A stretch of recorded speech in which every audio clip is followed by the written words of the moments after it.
I will say I give kudos to Mistress of Evil because I think it's one of the most original, weird, crazy of these live action remakes. Like, it is a very strange film It overall. When you is. just kind of look at it, you're just like, this is a weird movie.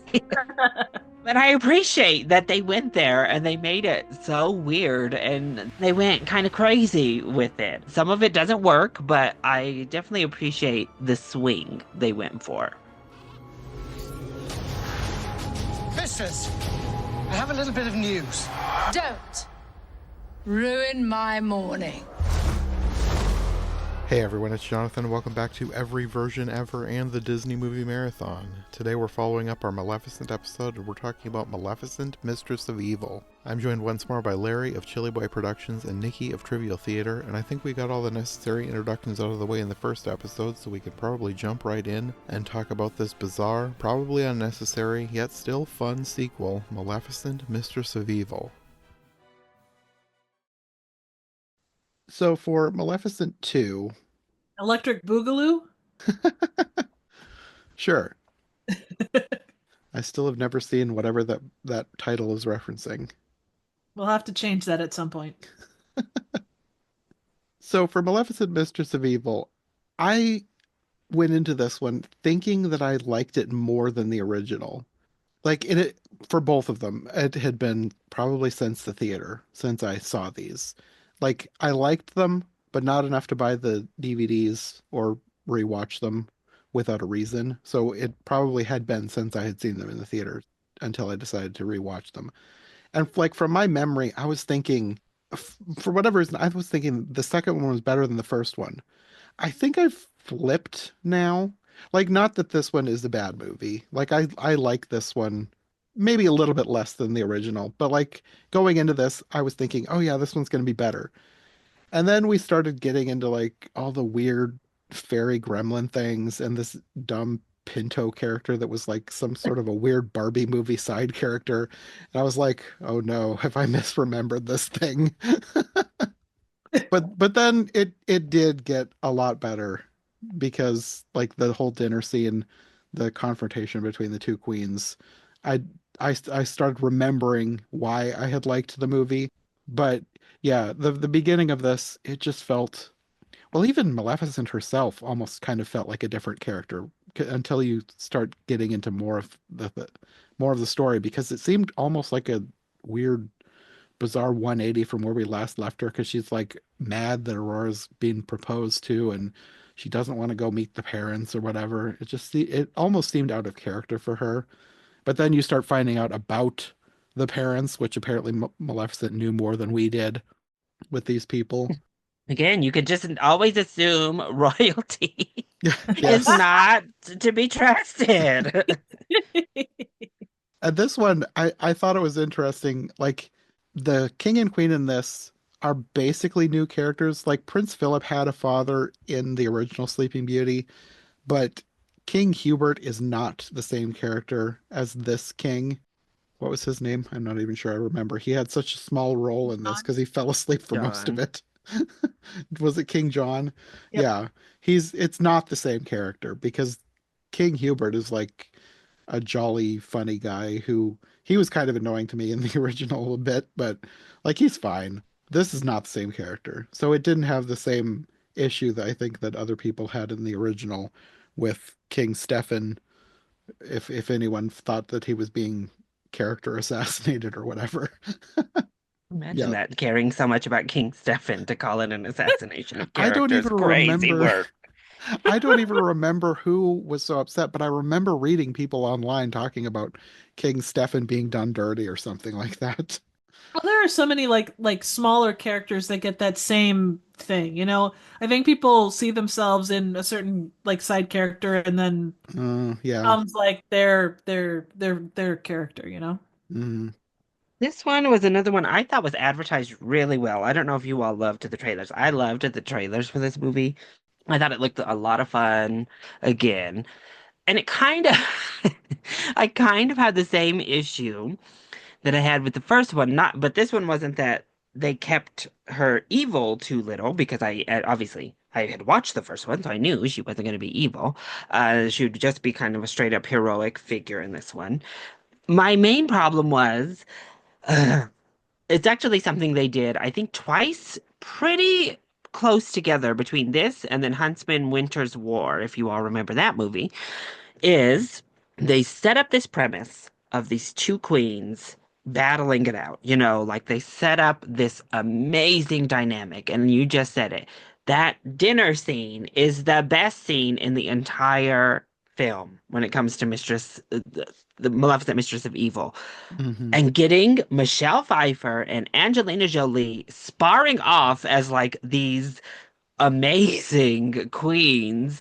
Oh, that's the premise I wanted. I was like, you needed so much more of that in this movie. That was your bread and butter for this movie, is getting these two actresses together, playing these roles, sparring off against one another. And we don't get nearly enough of that. So that was kind of my main issue with the film is we strayed too far. I will say I give kudos to Mistress of Evil because I think it's one of the most kind of original, weird, crazy of these live action remakes. Like it's kind of a really strange film It overall. When you is. just kind of look at it, you're just like, this is a weird movie. And I appreciate that they went there and they made it so weird. And they were like, we have our own story to tell this time. We're not beholden to any old fairy tale. And they went kind of crazy with it. Some of it doesn't work, but I definitely appreciate the swing they went for. Same. I I have a hard time with this one. So this was my first watch of this, and maybe like with Oh. and I don't remember this one at all.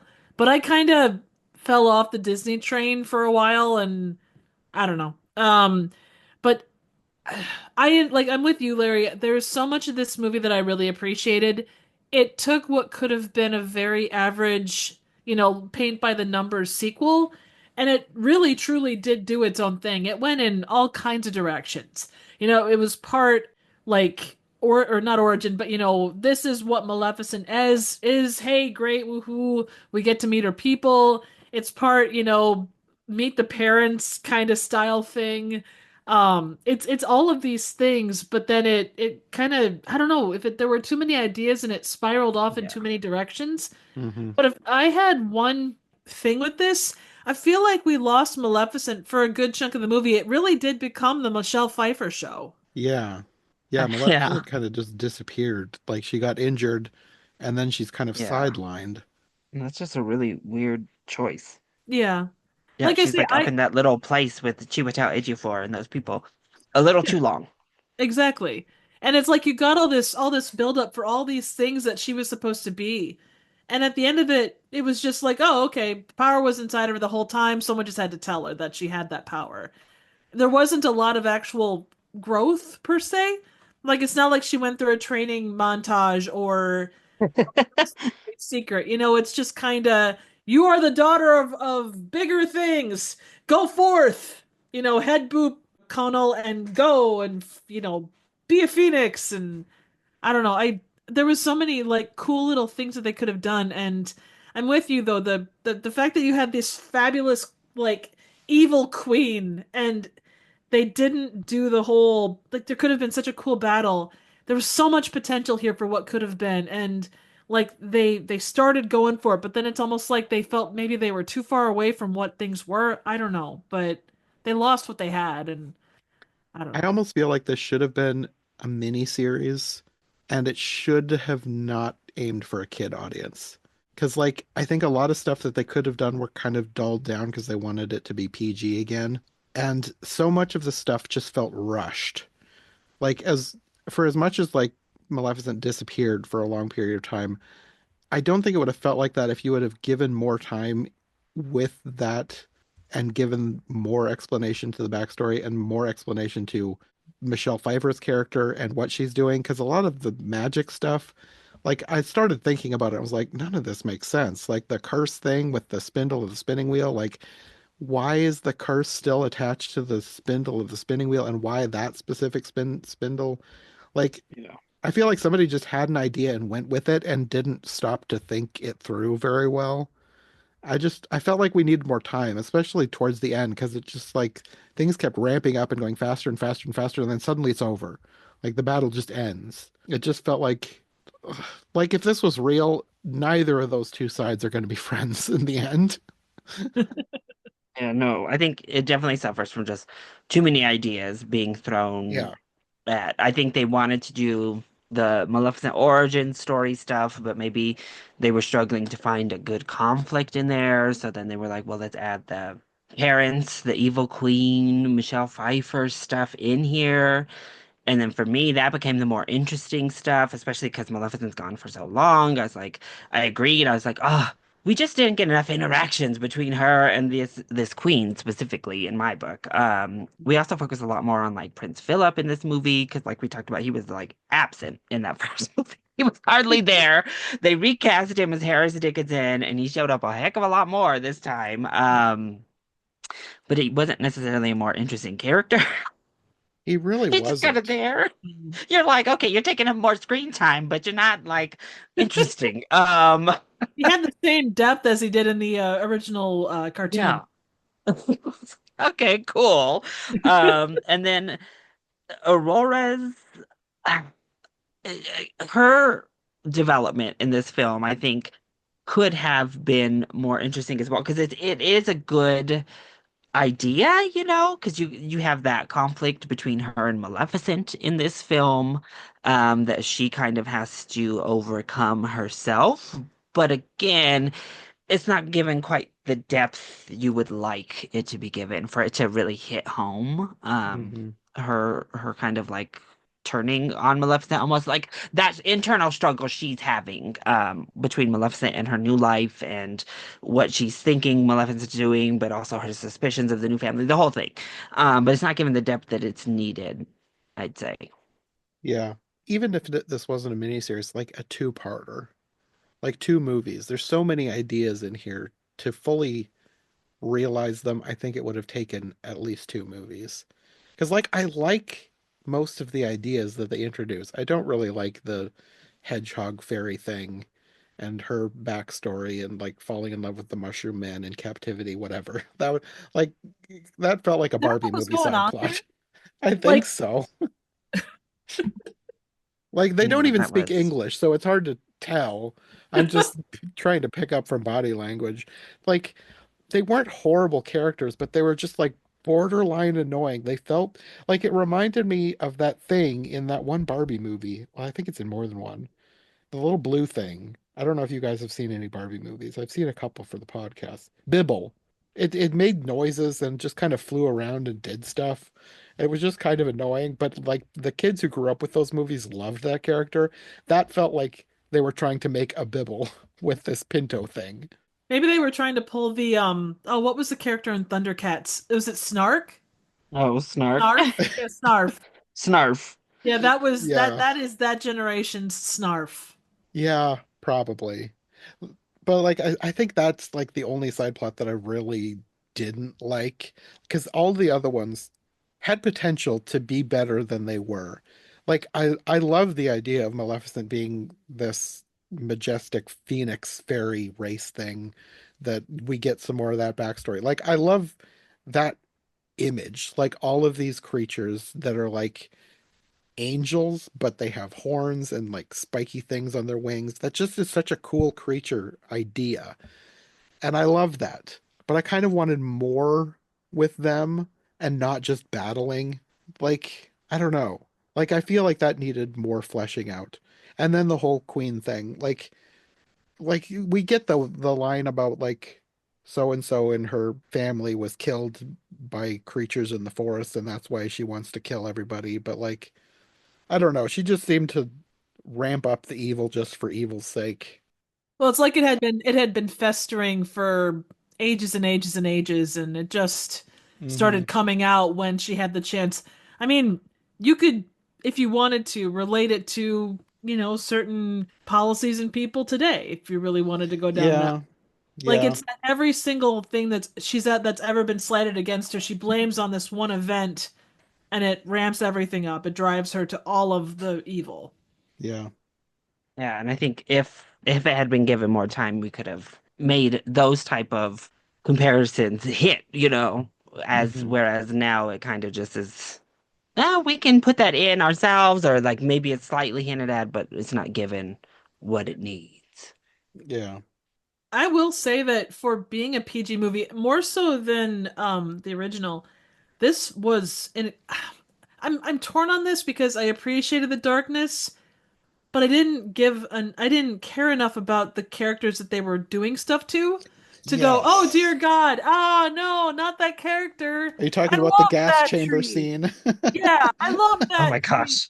Like He I was my I was torn favorite." on that scene because it was like I like what they're going for, and like this could have been like a really heart-wrenching, dark, horrible, awful scene.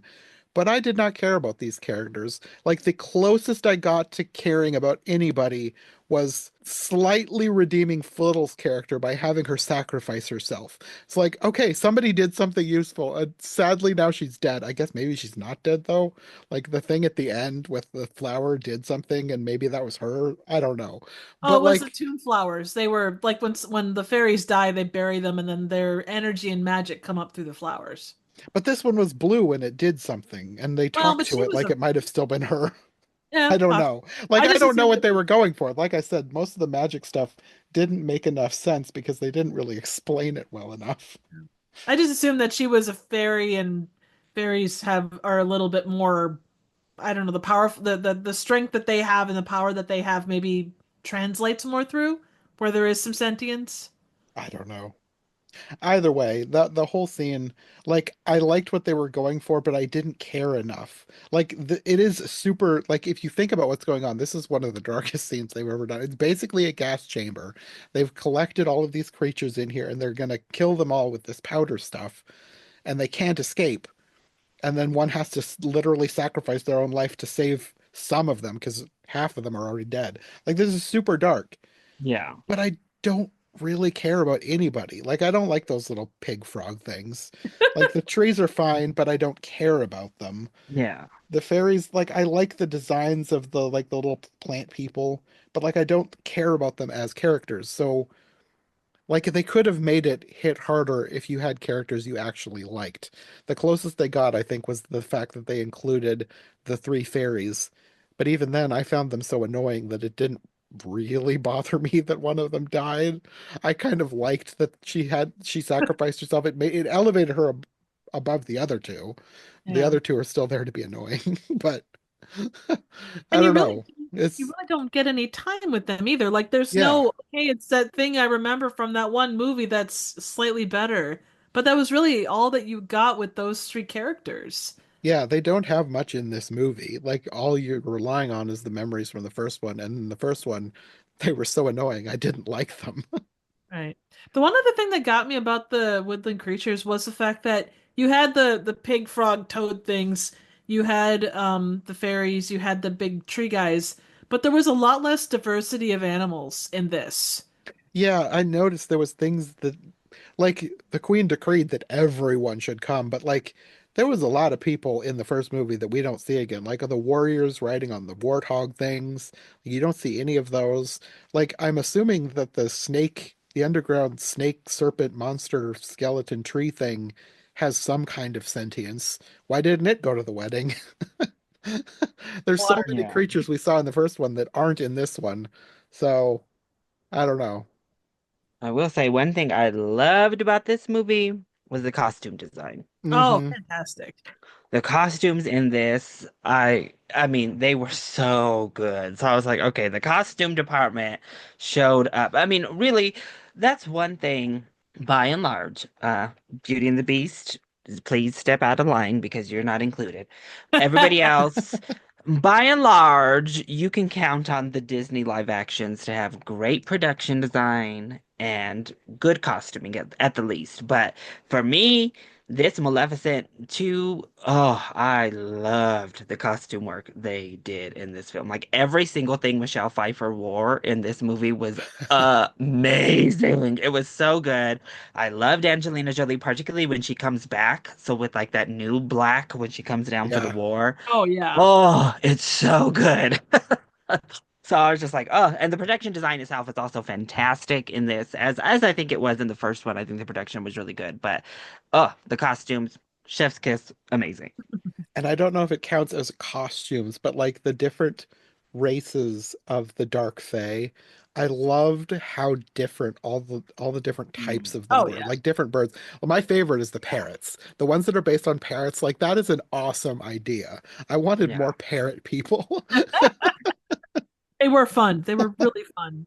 They were the ones that kind of had the black and white spotted ones, like they were almost like a barn owl. Oh yeah. Yeah. Yeah, there's so many cool designs with Maleficent's people. Like we did get a lot of them, but I still wanted more. Well, after that battle, you were gonna get less, I'm sorry to say. Yeah. Also, the way that they played the like some of the things like the bombs and the iron powder mixed with the tomb bloom pollen or whatever it was. That was, I mean, it was a great idea and it really struck home like this terrible thing that you're literally robbing their dead to kill more of them. Yeah. Yeah. Yeah, like you said, I mean, there's a lot of stuff in here that's very dark. When you like actually step back and like Yes. look at what they did, and the ideas they put on screen, you're like, wow, they had whoever was in that writer's room. I mean, they had to soften it a lot to make Oh, it back to definitely. PG because on paper, this is some real like Game of Thrones level dark-ish. Yes, definitely. More dark than you would expect. Like I said, there were multiple times I was like, this is PG, but like you said, they're softening it somehow. They're cutting around like killing blows.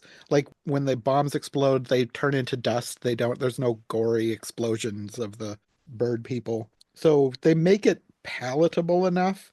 But like if you stop and think about it, this is so dark. But yeah, where do we go from here for a third one if they do go through with it? That is a good question. I want more bird people. I want like there needs to be like a flamingo species. There could be a small hummingbird species. I The like Dark Fae, just creatures. all the birds. All the birds are the Dark Fae. Yes. It could turn into Birdemic. Dude, they're really gonna have to. Well, I guess I don't know how different Elle Fanning and Harris Dickinson look, or they could just re. That would be really funny if If they they recast him recast the again. Prince again. Prince Philip is another new actor for the third film. That would actually be pretty great. So, but I'm like, yeah, You they could go definitely the gonna have to age him up. you could go the Shrek route and just have him turn into a frog. You know, that also very much could work. And suddenly Tiana comes out. That's how they give us a live action Tiana.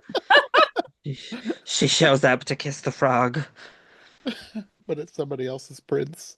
but it's somebody else's brain. That's our conflict for Maleficent 3.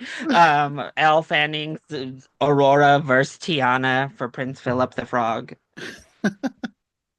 I mean, genuinely though, I think you would almost have to take, I mean, it's been 6 years since the last one came out. I almost think you'd have to make it Aurora's child at this point. Like, There was a line at the end, like Maleficent said she'd be back for the christening. Like it was a wink and a nod to the original story, but like you could do something with them having a baby. Yeah. Maleficent shows up as Flittle or Flitter. Something happens and Maleficent decides to curse Aurora's child. Yeah. This time it actually is Aurora doesn't invite her to the christening, and now we know why she took it so personal for this one. That invitation lost in the mail was real personal. Oh, Disney, we're right here. Hire us. We're ready for the writers' room. Honestly, we're ready. What did you guys think of the end of the movie? Like the climax with the queen and the way that they decide to take care of her.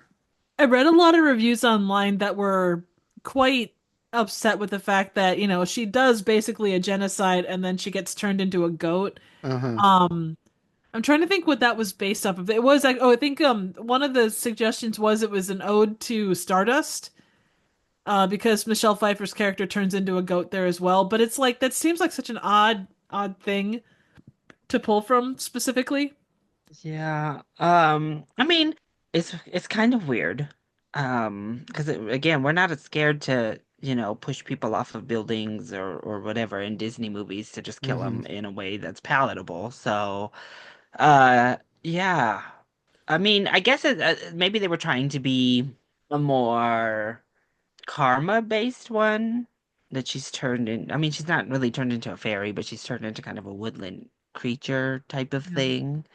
The thing she's fought so hard and hated so much, is what she becomes. I don't know. I mean, it was a choice. Again, this movie is just so kind of bonkers in so many ways that you're just like, they went for that. Okay, that's an interesting choice. So I'll say that. Most of the choices they make in this movie are interesting, and then that's one of them for me. Making Maleficent into a phoenix. That I never saw coming. Me neither. I, I I will wasn't. I say though, wasn't once they prepared. mention the phoenix, like then Yes. it's like, okay, well, I can see where this is gonna end. She's gonna die and she's gonna come back. Right. I mean, they Yeah. genuinely kind of outrightly say it there when they talk about how she's the last descendant of Uh-huh. that great Yeah. phoenix. But like before this movie, it would never have crossed my mind that Oh no. Maleficent is related to a phoenix. It kind of makes sense with the wings and everything, but like that would never cross my mind. Yeah. It's a cool idea. Yeah, I I didn't like mind it. the big phoenix that she turns into at the end. But like with the queen, I like not that I want her to like eat the queen, but I wanted the phoenix to do something to the queen. I wanted the queen dead. Yeah. I could almost Yeah. see in this, the more joking than anything, but if they would have turned her into a fairy and stuck her with our other two fairies. Okay, She's that our new actually third fairy. could be a funny end that I might like if she's cursed to be a fairy, an annoying fairy. I might like With that no better than the powers. goat. With Yeah. no magical powers. She's Or just a fairy that has to live with them and doesn't actually get the coolness of being a fairy. exactly. Maybe she can fly, but that's it. Yeah. That's it. You can fly. And then that would secure Michelle Pfeiffer for the third one, you know. Yeah. I mean, they technically could still use her because she's a goat. Like they purposely didn't kill her, so maybe they are planning on having her come back for revenge. Okay, though. Have you watched Poor Things? No, that's the Frankenstein one, right? That was Yeah, like with one that Emma. I wanted to see, but I haven't. It's Did on you my see it, list. Triv? I haven't gotten around to it yet. Well, sorry for a slight spoiler. At the end of that movie, one of the characters is literally turned into kind of a goat, but it's like a brainless goat human hybrid. So it's like still the human part, but also goat in the yard. If we just had turned Michelle Pfeiffer into like this weird, it's a weird like hybrid creature, and that's how she comes back with the sequel. Have Michelle Pfeiffer's like upper body with like these goat hooves and tail for the back. Oh God. But Like a satyr. yeah. But she's also kind of brainless, so she just still eats grass and baths. Yeah. But That's probably a little too disturbing for a PG rated movie, yeah, but I she mean, deserves again, something worse than just being a Poor goat. Things is a rated hard R rated, so you have a point there. But I do agree with that. She was pretty much a genocidal maniac that Uh-huh. committed mass murder right before our eyes. You kind of want a villain of that scale to get their come up. It would have been like in the first film, we just put the king in jail and he Yeah. still gets to live after It's everything he did Batman, in that movie. basically. Like as Yeah. crazy as the king was, he didn't like genocide anybody. He might have tried if he'd been given enough time and power, but he didn't on screen, but he was still killed. So it just feels weird that she actually started a genocide and then, okay, now you're a goat. Tee it's funny. You know what they could do with the third one that would be really dark, but again, skirt around all that stuff, is if they have a giant banquet and one of the things that's set down on the table is a stuffed goat.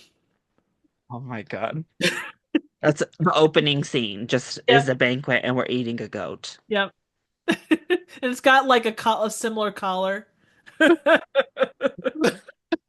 They wanted to be real dark. That Show sounds like a good Prince Philip parody of eating the this. goat. Yeah, I don't think Disney would do that, but like I could see a darker studio doing something like that. Oh yeah. Well, it's such a The small people, moment, you know. the people who are making the Winnie the Pooh movies. Oh Oh, God, yeah, yeah, they without they would do that. they would do that and more. I mean, Yeah, I don't know. The end of this movie, I mean, obviously there's ways you could go, but I don't know. I don't know how I feel about a Maleficent 3 at this point. it feels like it's like with all these other movies that, and not to say that it's, 30 years since we've had a Maleficent movie, but it's been such a long time. I don't know how you it doesn't feel like it's this, I mean, honestly, the second one wasn't specifically needed. Although again, kudos to them for thinking outside the box and taking it where generally where they took it. But Mhm. I don't the story was told. I don't think no one is going to see this as anything but a cash grab. And not to say that a lot of them aren't, but the fact that they got away with the second one is actually pretty good. I Yeah, mean, it it kind of falls is. into that same camp as like some kind of Cruella too. There's no logistical way to do it without it being really weird and possibly problematic. Yeah. Yeah, I will say this one is much better than Alice Through the Looking Glass. The other Amen to that. live action sequel they did, that was atrocious. Um, where they pretty much couldn't figure out, so they like started this whole war over tarts. It's just ridiculous. That's why the evil queen turned like evil over a tart. You know what? If it's Um, a good enough tart, I will go to war for that. she's like, I'll be the evil red queen, actually. So this is much better, and I appreciated the direction they went with it. Uh, it's just like we've been saying, it's really hard to just objectively look at this film because it's so all over the place, so weird. There's so Hmm. much good, but so much underdeveloped. It's messy, but I don't think it's necessarily bad. It's a really weird movie to talk about, to watch all the way around. Yeah. Yeah. Like I say, it has it's a movie that you don't mind going back and rewatching because there's a lot of interesting parts. There is discussions to be had on the nature of a lot of the things that go on here. But yeah, it's one of those where it's kind of all over the map and yeah. What else do you say? Well, one last thing that I wanted to make sure to mention was like I've already talked about how weird all the magic stuff is, but like they specifically went back to the cursed spindle. Like I don't really know how that makes sense within this world because her curse was on Aurora, but the curse manifested itself through like rebuilding one of the Burt spindles, so I guess that's how they're thinking about this. But then at the end, the way they save the king is by having her destroy the spindle. But like if you think about it, why wouldn't that have worked in the first one? Because like they act like there's no way to solve this problem. I feel like making it go back to the cursed spindle just opens up a whole weird idea. But the thing that I thought of is like they could have tied this back to the first one and made it make perfect sense if they would have had Prince Philip give his father a kiss on the forehead, like Maleficent kissed Aurora. Ooh, that's a great idea. It would That have would have been made like great. I thought that's where it was going. Like that's literally through the whole thing. I was like, okay, well he's gonna have to kiss his father, and then it'll wake him up since it's the same cursed spindle. But then she just destroys the spindle and he wakes up. And I was like, what? It just felt like such a weird. I don't know if missed opportunity is the right word, but it just felt like they were going somewhere and then they didn't, and then they did something that kind of made the first movie seem odd with the way that they solved the curse. Well, John, it's simple. We can accept non-romantic female kissing. If we have male to male kiss of any kind, it's suddenly woke, it's suddenly gay, it's not accepted for a son to, even on the forehead, kiss his father to bring him back to life. So that is why we could not do that in this Disney film. I guess so, but like, I don't know. What I about feel a like it just makes so handshake? much sense that they should have just done it. Family handshake. He shakes his father's hand and he comes back to life. True love's handshake.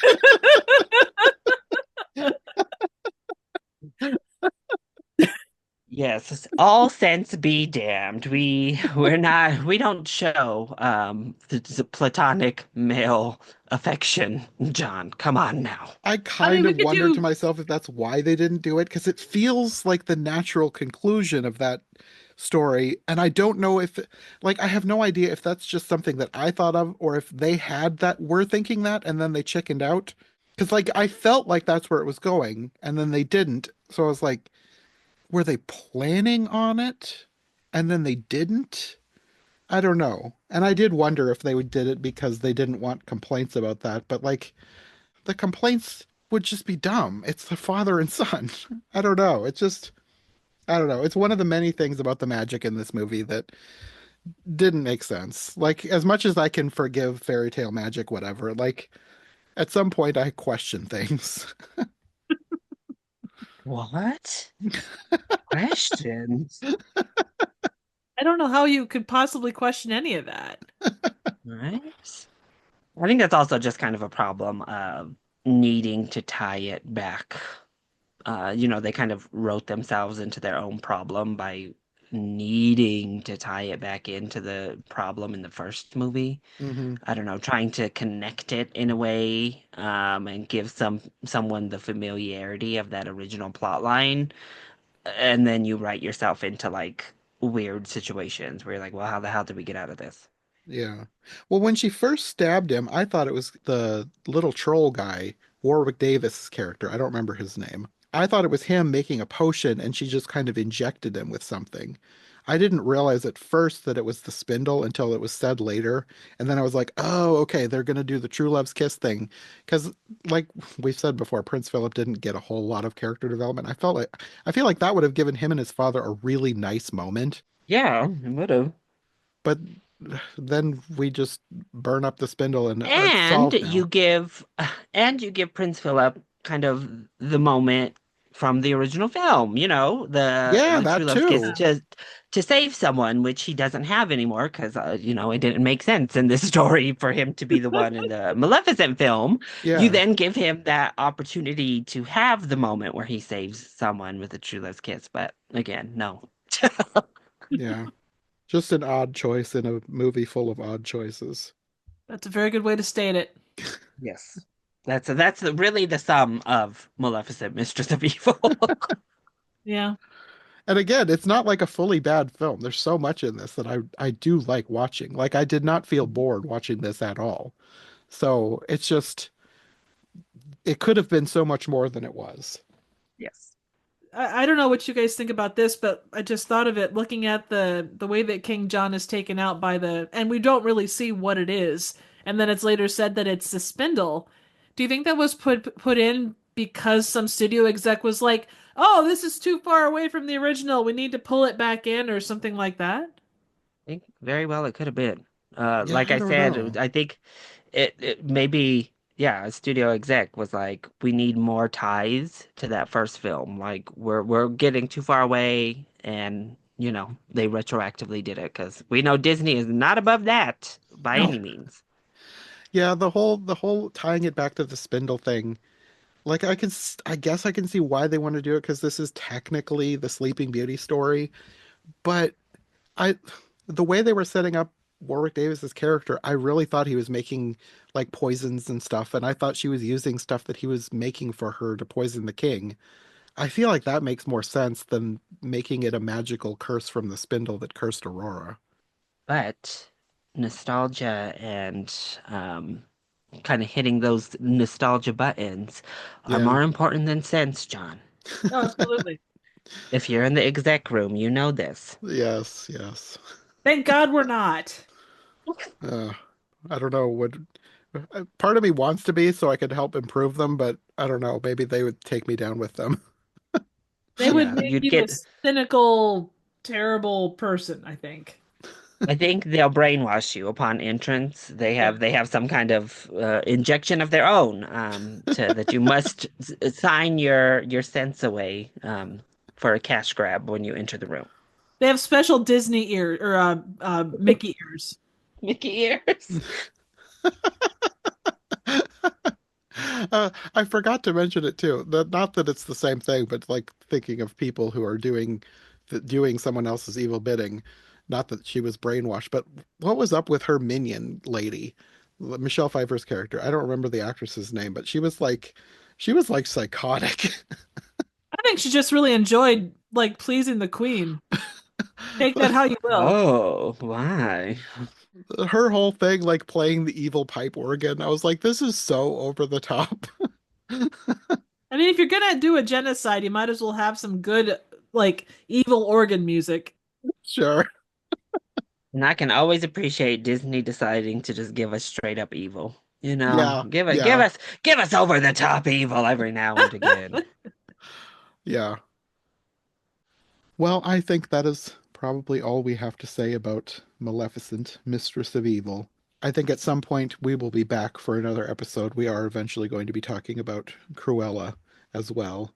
I almost said Cruella 2, but that's not out yet. Not yet. Nope. Someday we will, I guess, supposedly be talking about Cruella too. But Oh, we can Depending only on if go it ends faster. up getting canceled, like so many things these days. Well, I mean, if you could say one thing about D23, it's essentially that, 90% of what comes out will either change and or go away entirely. At this point, yeah, kinda. yes, we'll be back for our other female villain who initially was thought to be unredeemable, that they found ways to make the hero. Yeah, that'll be interesting. Okay, well, until the day in the future that we come back for Cruella, do you guys want to let people know where they can find you if they'd like more of you? Nikki? You can find me here on YouTube at Trivial Theater. I do a wide array of random, obscure, and straight up bad movies, and I try to keep the lineup pretty fresh, so stop by. And Larry? You can also find me on YouTube as well as Blue Sky and Instagram, all at Chili Boy Productions. Okay. Well, we will see you in the future for another episode. Thanks for listening to Every Version Ever. If you enjoyed this episode, make sure to subscribe and follow my co-hosts as well. My link tree and all of our links will be in the description below. If you want more of my content, all my podcasts are available on YouTube as well as most podcast platforms. If you enjoyed this show, check out one of the other podcasts or check out my Patreon for bonus and extended episodes you won't find anywhere else. We'll be back soon with another brand new episode, so thanks for listening and we'll see you next time.